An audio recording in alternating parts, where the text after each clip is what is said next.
ओम नमो भगवते वासुदेवाय। नमस्कार। आज से हम आपके खुद के चैनल पावन कथाएं पर श्रीमद् भागवत कथा शुरू करने जा रहे हैं। तो आज हम इसका सबसे पहले महात्म्य शुरू करेंगे। तो शुरू करते हैं आज की यह कथा। एक समय नैमिषारण्य क्षेत्र में शौनकादि 88,000 ऋषियों ने सूत जी से कहा, हे सूत जी, अब महाप्रभु की किसी ऐसी लीला का वर्णन कीजिए जो भक्ति सहित ज्ञान एवं वैराग्य से परिपूर्ण हो। इस कराल कलयुग में प्राणी अपने अज्ञान के कारण सांसारिक प्रपंचों में फंसकर राक्षसों के तुल्य आचरण कर रहे हैं। उनका सुख चैन नष्ट हो गया है और वे आठों पहर दुखी रहते हैं। हम लोगों की इच्छा है कि आप उनके उद्धार के लिए किसी ऐसे चरित्र का वर्णन करें जिससे उनको भगवत चरणारविंदों की भक्ति प्राप्त होकर सुख प्राप्त हो। ऋषियों की बात सुनकर सूत जी अत्यंत प्रसन्न होकर बोले, हे ऋषियों, तुम लोगों ने कलयुग जीवों के उद्धार के हेतु जो सुंदर बात पूछी है वह अत्यंत ही श्रेष्ठ है। काल रूपी सर्प के मुंह में पड़े हुए जीवों के उद्धार के लिए एकमात्र भगवत कथा ही कही गई है, जिसे वेदव्यास जी के पुत्र श्री शुकदेव जी ने राजा परीक्षित से कहा था। श्रृंगी ऋषि के श्राप के कारण राजा परीक्षित जब गंगा के तट पर निवास करने लगे, उस समय श्री शुकदेव जी ने उन्हें श्रीमद् भागवत की कथा जो सुनाई थी, उसी समय देवताओं ने अमृत कलश लाकर श्री शुकदेव जी से कहा, हे महामुनि, इस अमृत कलश को आप ले लीजिए और इसके बदले में हम लोगों को श्रीमद् भागवत की कथा सुनाइए। देवताओं की बात सुनकर श्री शुकदेव जी बोले, हे देवताओं, इस अमृत को पीने से तो मनुष्य की आयु केवल देवताओं के समान ही हो सकती है, किंतु तुम्हारे इस अमृत से कहीं अधिक श्रेष्ठ यह भगवत कथा है, जिसके एक सप्ताह पढ़ने तथा श्रवण करने मात्र से ही प्राणी अमर हो जाता है और वह मुक्ति पद पाकर आवागमन से भी छूट जाता है। विचार करने के उपरांत राजा परीक्षित तुम्हारे इस अमृत को त्याग करके कथा रूपी अमृत को ग्रहण करेंगे, क्योंकि अमृत और कथामृत में उतना ही अंतर है जितना कि कांच और मणि में होता है। श्री शुकदेव जी के मुख से यह बात सुनकर देवतागण निराश होकर लौट गए। सूत जी ने ऋषियों से कहा, हे ऋषियों, सनकादिक ऋषियों ने देवर्षि नारद को श्रीमद् भागवत की कथा सुनाने के पश्चात कथा की विधि का वर्णन किया था।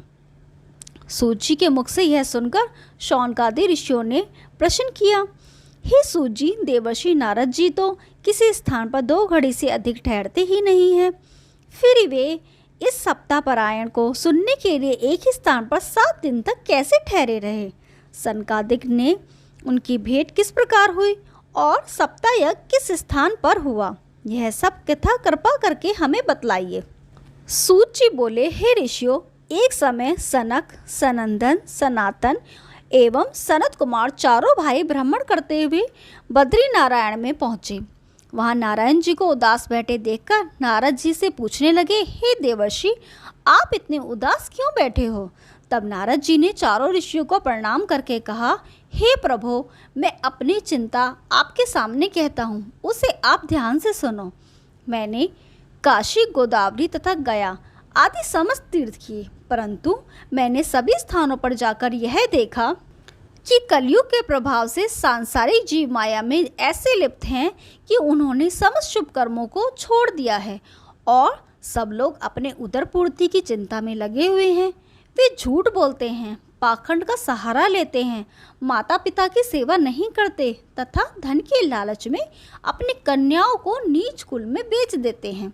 जहाँ देखो वहीं मलेच्छ तथा शूद्र दिखाई देते हैं और ब्राह्मण तथा क्षत्रिय अपने कर्म धर्म से विमुख हो गए हैं।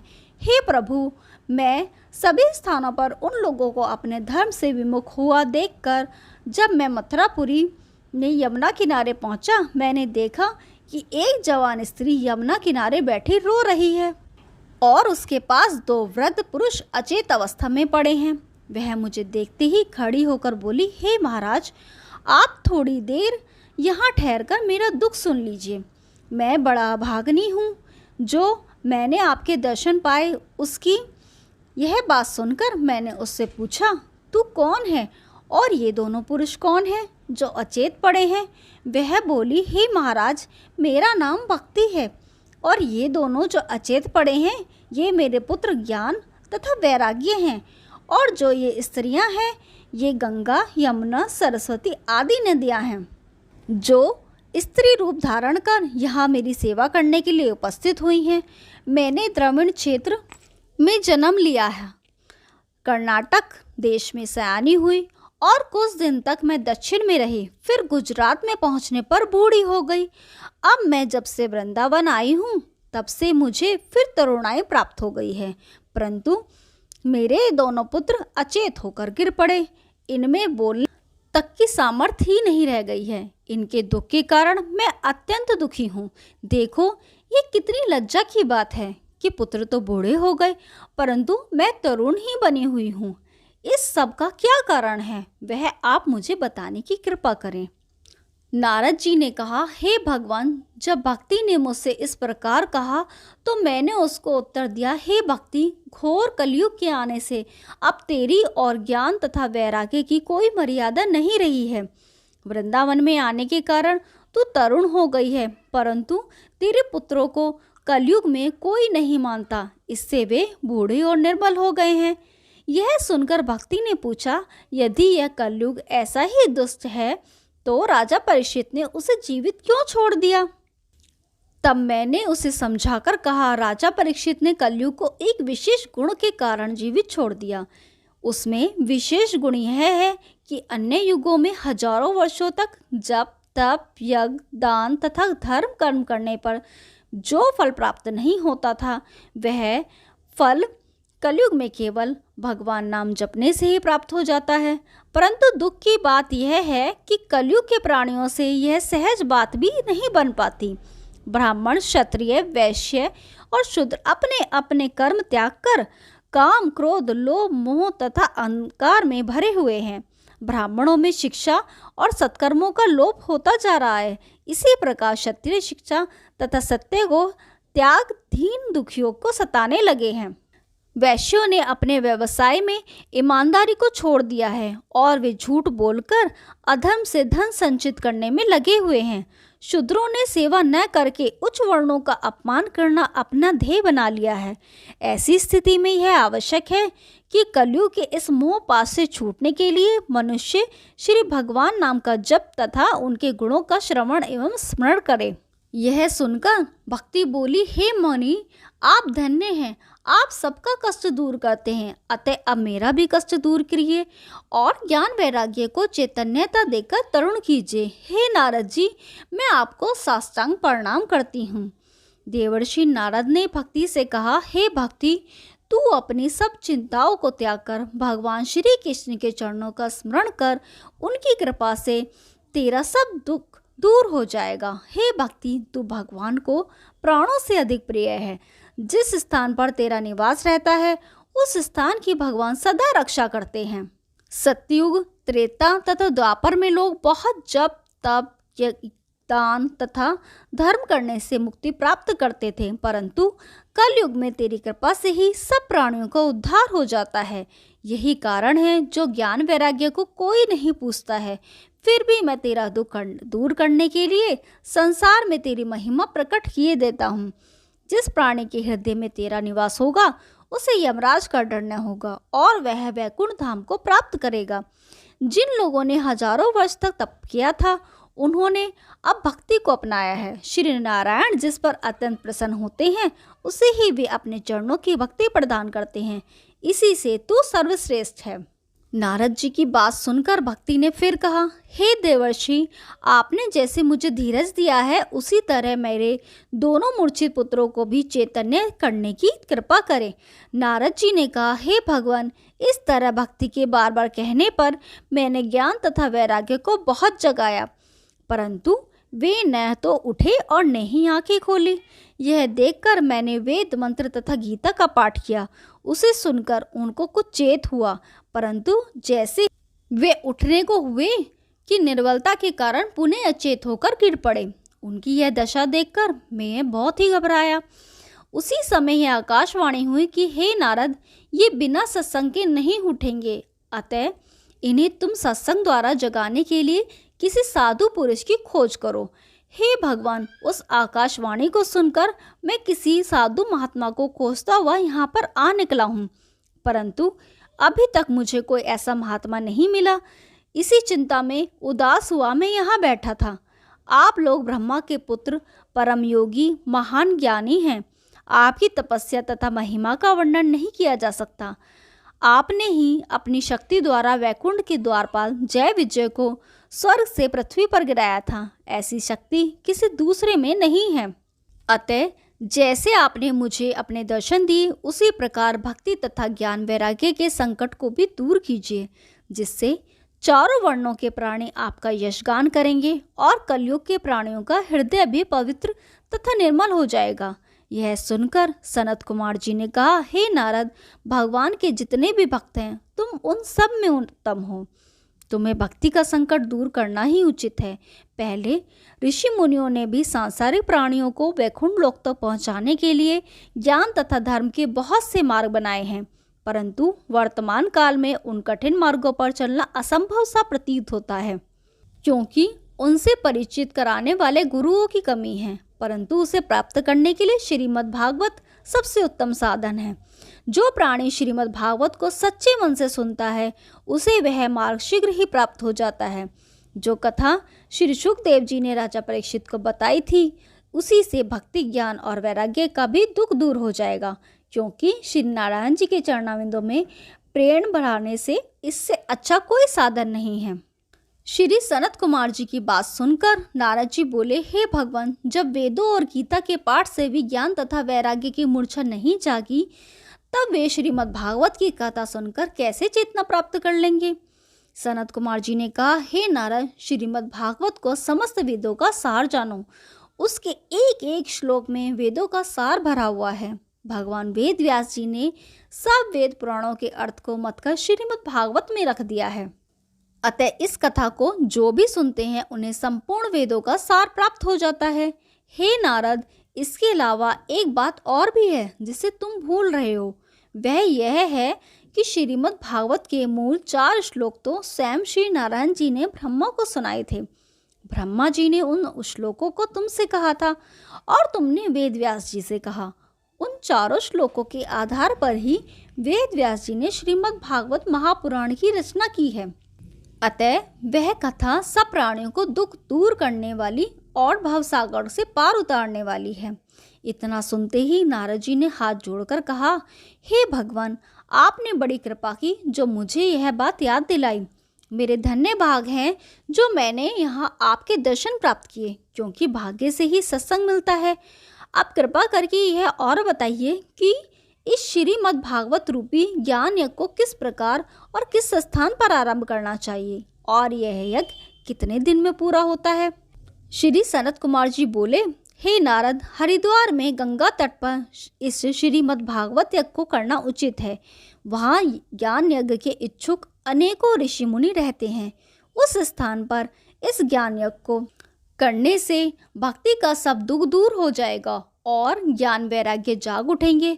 नारद जी ने कहा, हे भगवान, आपके बिना वह यज्ञ पूर्ण नहीं होगा। अतः मेरी विनय को स्वीकार कर आप भी वहाँ पधारने की कृपा करें। तब नारद जी का कहना मानकर चारों भाई उनके साथ हरिद्वार चल दिए और वहां जाकर उन्होंने ऋषि मुनियों से कहा, हम लोग यहाँ पर श्रीमद् भागवत रूपी यज्ञ आरंभ करेंगे। अतः इस कथामृत का पान जिनको करना हो वे सब इकट्ठा होकर इसका श्रवण करें। यह खबर मिलते ही भृंगु, वशिष्ठ, च्यवन, मेधातिथि, मार्कंडेय, वेदव्यास और पाराशर आदि जितने भी ऋषि मुनि थे, वे सब वहां पर उपस्थित हुए। उनके अतिरिक्त समस्त वेद एवं गंगा आदि नदियां भी मनुष्य रूप धारण कर वहां आईं। 14 भुवनों के गंधर्व, किन्नर, यक्ष, नाग और अन्य प्राणी भी वहां आकर उस ज्ञान यज्ञ में भाग लेने लगे। उस समय वैष्णवों, विरक्तों एवं महापुरुषों ने शंख ध्वनि के साथ गंभीर जय ध्वनि की और देवतागण भी अपने अपने विमानों पर बैठकर श्रीमद् भागवत की कथा श्रवण करने को वहां आए। उस समय सनत कुमार जी ने नारद जी से कहा, हे नारद, हम तुम्हें वह कथा सुनाते हैं जो श्री सुखदेव जी ने राजा परीक्षित को सुनाई थी। वह श्रीमद् भागवत महापुराण की कथा 18,000 श्लोकों में है। उसके पढ़ने और सुनने से भक्ति तथा मुक्ति मिलती है। अन्य प्राणों के सुनने से तथा हजारों अश्वमेध व वाजपेय यज्ञ करने से जो फल प्राप्त नहीं होता, वह श्रीमद् भागवत की कथा सुनने से सहज ही मिल जाता है। काशी, प्रयाग, गया, कुरुक्षेत्र और पुष्कर आदि तीर्थों का स्नान भी इस कथा के श्रवण से समान फलदायक नहीं है। जो मनुष्य प्रतिदिन श्रीमद् भागवत का एक अथवा आधा श्लोक भी पढ़ता है, वह मुक्ति को प्राप्त होता है। जो लोग मृत्युपति भगवत का पाठ करते तथा दूसरों को सुनाते हैं, उनके करोड़ों जन्मों के पाप नष्ट हो जाते हैं। जिससे मनुष्य देह पाकर भी श्रीमद् भागवत की कथा नहीं सुनी, उसे धिक्कार है। कलयुग में मनुष्यों ने दान, धर्म, यज्ञ, तप नहीं होता, क्योंकि उनका मन विषयों में फंसा रहता है। ऐसे जीवों के उद्धार के हेतु ही परब्रह्म श्री नारायण जी ने स्वयं वेद व्यास जी का अवतार धारण कर इस कथा की रचना की है। वह यज्ञ, व्रत, दान और सब कर्मों के फल प्राप्त करके मुक्ति को प्राप्त होता है। इस श्रीमद्भागवत के 11वें स्कंद में कहे हुए ज्ञान को भगवान श्री कृष्ण चंद्र के मुखरानविंद से सुनने के पश्चात उद्धव ने जब यह जाना कि अब कलयुग आने वाला है, तब उसने भगवान श्री कृष्ण से यह प्रार्थना की कि हे देवेश, आप जो वैकुंठ धाम को जा रहे हैं, अब सांसारिक जीवों का उद्धार कैसे होगा। तब त्रिलोकीनाथ ने कहा, हे उद्धव, तुम तो बद्रिकाश्रम में जाकर तप करो, जिससे तुम्हारी मुक्ति हो जाएगी और मेरे जाने के पश्चात श्रीमद् भागवत रूपी मेरी प्रतिमा इस जगत में विद्यमान रहेगी। और जो प्राणी इस श्रीमद् भागवत को मन लगाकर पढ़ेगा या सुनेगा, उसे मेरे दर्शन प्राप्त हो जाएंगे। इस सप्ताह पारायण कथा को भवसागर के दुखों से छुड़ाने वाली समझना चाहिए। इसके अतिरिक्त और कोई वस्तु मनुष्य को माया रूपी जाल से छुड़ाने में श्रेष्ठ नहीं है। सूत जी ने कहा, हे शौनकादिक, जब सब वैष्णव और ऋषि मुनि सप्ताह पारायण की कथा सुनकर ध्यान मग्न हो गए, उस समय पीताम्बरधारी, करधनी, मुकुट कुंडल तथा रतन जड़ित आभूषणों से युक्त मस्तक पर केशर का तिलक लगाए श्री मुरली मनोहर ने तिरभंगी छवि धारण कर उद्धव आदि सखाओं को संग ले उस ज्ञान यज्ञ में जाकर सबको अपने दर्शन देकर कृतार्थ किया। उस कथा मृत को कानों द्वारा सुनकर भक्तजनों के हृदय में जो श्याम मूल मूर्ति निवास कर रही थी, वही अब साकार रूप धारण कर नेत्रों के आगे आ गई। तब उन श्री कृष्ण चंद्र का दर्शन करके सभी लोग अपने को धन्य समझने लगे और सबने विधि पूर्वक प्रभु का पूजन करके उन्हें साष्टांग प्रणाम किया। उन आनंद को देखकर नारायण जी ने सनत कुमार जी से कहा, हे भगवान, आपने जो कथा कही उसे जिसने भी सुना उसी ने मुक्ति पद पाया। इससे अब इसका महत्व भी कहने की कृपा करें। श्री सनत कुमार जी कहने लगे, हे देवर्षि नारद, कलयुग के जो महापापी मनुष्य हैं, वे भी इस सप्ताह यज्ञ के सुनने से पवित्र होकर मुक्ति पद को पावेंगे। इस संबंध में हम तुमको एक प्राचीन कथा सुनाते हैं, उसे सुनो। दक्षिण दिशा में एक तुंगभद्रा नाम की नदी है। उसी नदी के किनारे एक गांव में आत्मदेव नामक एक विद्वान, तेजस्वी और बड़ा धर्मात्मा ब्राह्मण रहता था। उसकी पत्नी का नाम धुंधली था। वह अपने पति को बहुत दुख देती थी, किंतु वह ज्ञानी ब्राह्मण इसे ईश्वर की इच्छा समझकर उससे कुछ नहीं कहता था। वृद्धावस्था तक जब उस ब्राह्मण के कोई पुत्र न हुआ, तब उसने पुत्र की प्राप्ति के लिए व्रत तथा नियम रखने प्रारंभ कर दिए और ब्राह्मणों को बहुत से दान दिए। इतने पर भी जब उसको अभिलाषा पूरी न हुई, तब वह एक दिन निराश होकर देह त्यागने की इच्छा से घर से निकला कर जंगल में पहुंचा। वहां दोपहर में प्यास से व्याकुल हो वह एक सरोवर पर गया और जल पीकर बैठा बैठा सोच करने लगा। उसी समय हरि इच्छा से एक महात्मा वहां आए। आत्मदेव ने उन्हें तेज से को देखकर उसने बड़े आदर से बैठाया। उस समय उस महात्मा ने आत्मदेव को शोकाकुल देखकर पूछा, हे ब्राह्मण, तुम इतने चिंतित क्यों हो रहे हो? यह सुनते ही वह विप्र नेत्रों में जल भरकर बोला, हे महाराज, मैंने पूर्व जन्म में कोई ऐसे पाप किए थे जिनके कारण इस जन्म में मुझे संतान प्राप्ति नहीं हुई है। इसलिए मैं यहाँ अपने प्राण त्याग करने आया हूँ। संसार में जिसके संतान न हो उसके धन संपत्ति तथा वंश को धिक्कार है। मैं ऐसा भागा हूँ कि मेरी गौ भी बांझ है और जिस वृक्ष को मैं लगाता हूँ वह भी फल नहीं देता है। तथा बाजार से लाए हुए फल भी तुरंत सूख जाते हैं। इतना कहकर वह ब्राह्मण रोने लगा। उसको रोता देखकर महात्मा ने कहा, हे ब्राह्मण, तू निराश मत हो, मैं तेरे दुख को दूर करने का अभी विचार करता हूँ।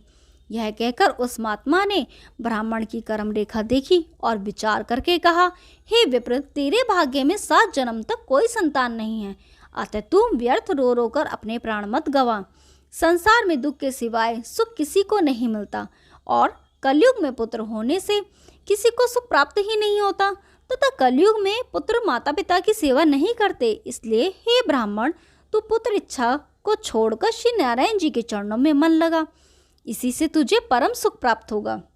महात्मा के यह विचार सुनकर विप्र ने कहा, हे महाराज, इस समय तो मुझे पुत्र के सिवा और कुछ नहीं चाहिए। आप कृपा कर मुझे एक पुत्र दीजिए, नहीं तो मैं अभी आपके सामने अपने प्राण त्याग दूंगा। महात्मा ने आत्मदेव की जब यह दशा देखी तो उसने पुनः कहा, हे विप्र, राजा चित्रकेतु ने संतानोत्पत्ति के लिए 10,000 विवाह किए थे, फिर भी उनको पुत्र की प्राप्ति न हुई। जिन लोगों के भाग्य में नहीं होता उनका प्रयत्न निष्फल जाता है। ऐसा विचार कर तुझे पुत्र की कामना त्याग देनी चाहिए। यह बात सुनकर ब्राह्मण बोला, हे महात्मा जी, आप यह जो भी ज्ञान का उपदेश दे रहे हैं यह मुझे अच्छा नहीं लगता है। आप अब कृपा करके कोई ऐसा उपाय बतलाइए जिससे मैं पुत्र का पिता बन सकूं।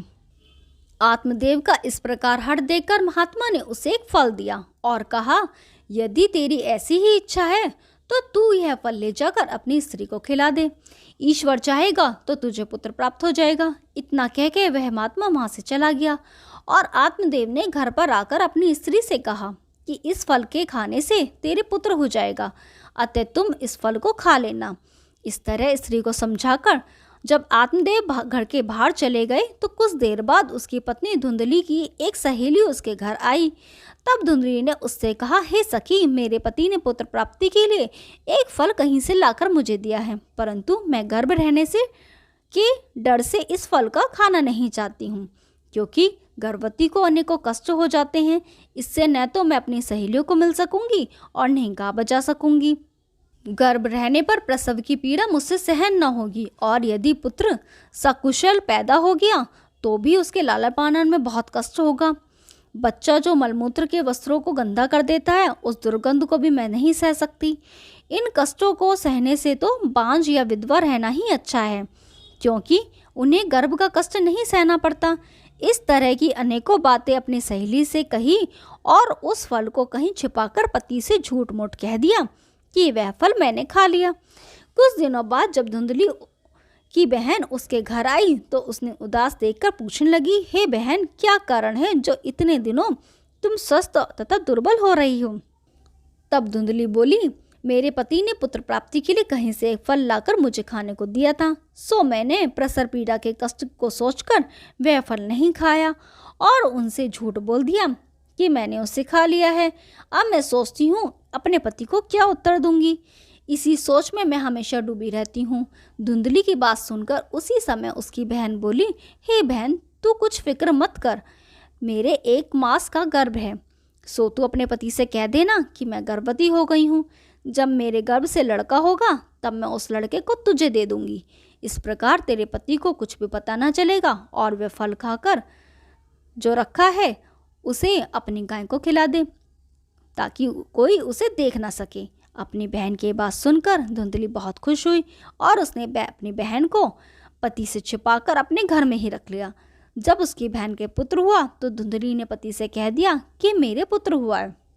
आत्मदेव यह सुनकर बहुत प्रसन्न हुआ और ब्राह्मणों तथा याचकों को बहुत सा धन दिया। उधर दूसरे ही दिन धुंधली ने अपने पति से कहा, मेरा दूध नहीं उतरता है। मेरी बहन के आज से 6 माह पहले एक बालक हुआ था, वह पैदा होते ही मर गया था, परंतु उसके स्तनों में बहुत दूध है। इससे वह यहाँ आकर मेरे लड़के को दूध पिलाती रहे तो अच्छा है। आत्मदेव ने स्त्री को स्वीकृति दे दी। तब धुंधली की बहन वहाँ प्रकट में रहकर उस लड़के को दूध पिलाकर उसका लालन पालन करने लगी। ब्राह्मण ने अपने पुत्र का नाम धुंधुकारी रखा। उधर उस फल को खाने से गो भी गर्भवती हो गई और गो ने भी एक मनुष्य रूपी बालक को जन्म दिया।